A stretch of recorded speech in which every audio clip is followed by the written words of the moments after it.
Ang galing naman ng bunso. Yung mata nga lang, salamin.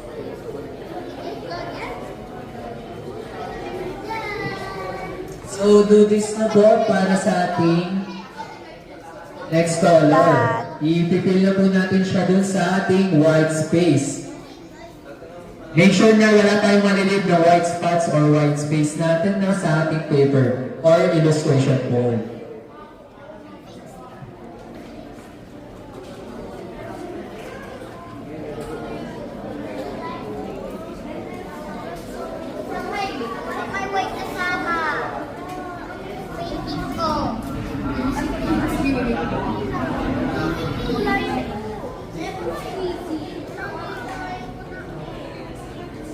Tapos na.